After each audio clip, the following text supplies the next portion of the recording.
What if 2013? This film stars Zoe Kazan as Chantry and Daniel Radcliffe as Wallace. Um, and it's a rom-com of sorts. There's quite a lot of humour. Um, there are a few other people in it as well, so I'll list them. Uh, Megan Park plays Dahlia. Rafe Spall plays Ben. Adam Driver plays Alan, and Mackenzie Davis plays Nicole.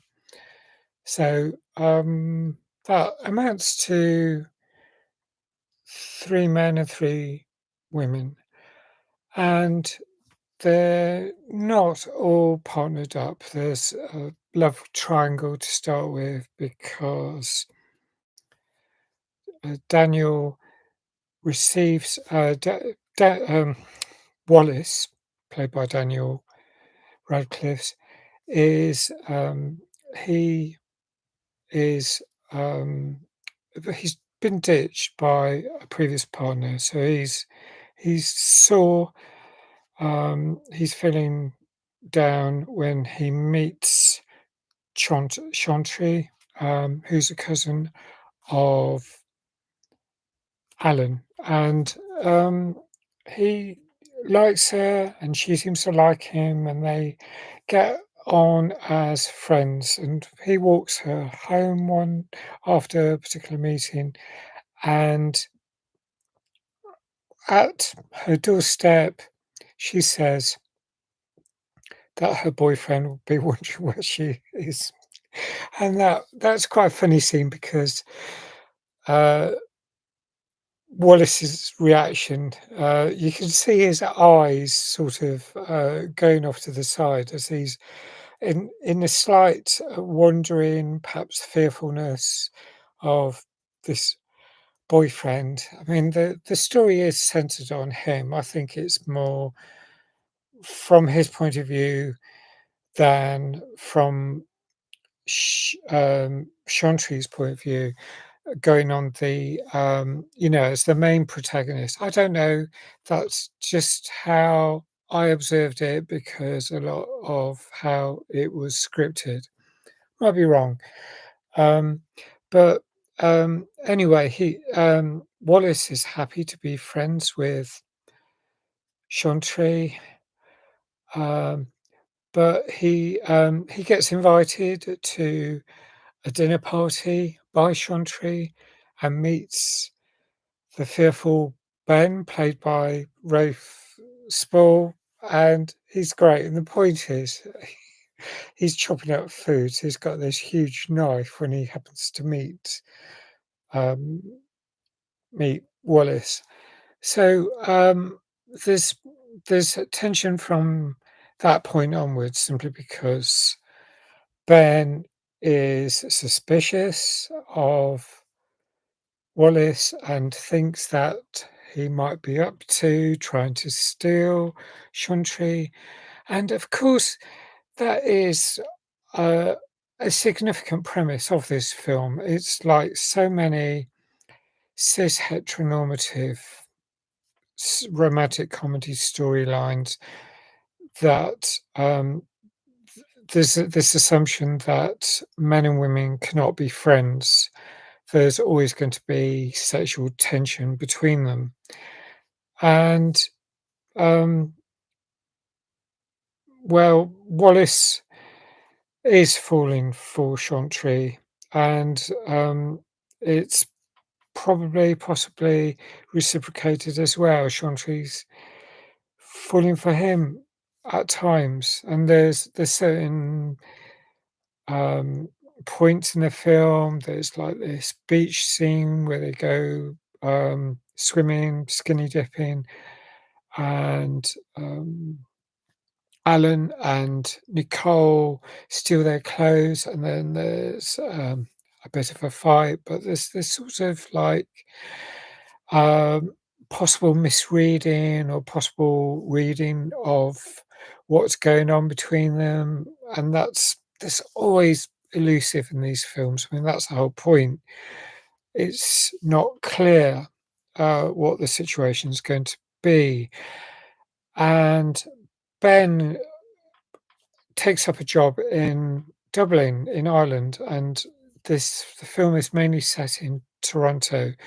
So, what Ben does is, offer or donates a ticket, gives a ticket to Chantry to say, "It's an open ticket, travel when you want, please come and visit me." And eventually she does at some point in the film, but, there's there's a lot of, other things that are going on, and I mean, well, there's bonkers accidents that happen. There's this scene early on when first meets Ben, and Ben's chopping up peppers and gets, and scratches his eye, and he's in a lot of pain. And given Wallace is a trainee doctor, trainee medic, he rushes off to try and get some ointment from the bathroom, and then opens the door just whilst Ben is on the other side and knocks him out of an open window. I just think, I mean, I was wincing simply because I had a back injury nearly 4 years ago, and it's definitely not good to drop the sort of height that Ben did. Oh, so this sort of implausible stuff, but humorous stuff, I did find it very funny. There's some stuff that I didn't find that funny, or I thought, "Ew." It's like there's this, fixation on excrement, and, again, there's the medical point of view, since Wallace is training to be a doctor, and he talks about how much is found in, post-mortems, how much excrement that is. But they mainly talk about Elvis Presley, who died in 1977, and the year before, there's this story, don't know if it was verified, but it's about a fool's gold loaf that is really, oh, awful. It's like this, white loaf of bread that's, scooped out, there's peanut butter and blueberry jam put inside, and bacon rashers. I mean, as a, um, I don't like that from the vegetarian, pescatarian point of view, vegetarian point of view, but, it's like slathered in butter as well, and it's just like, they the two protagonists do like this story. They're obviously meat eaters and seem slightly obsessed by this story. And I thought, "Oh my gosh, I don't really wanna know about it."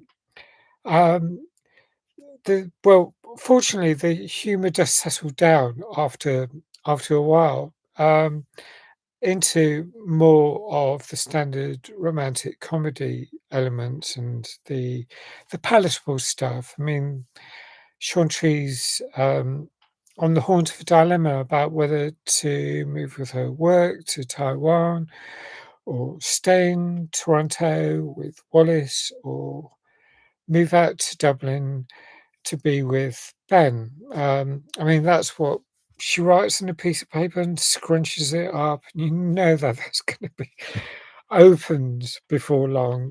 You don't if you put down your private dilemmas on a piece of paper, you'd wanna, um,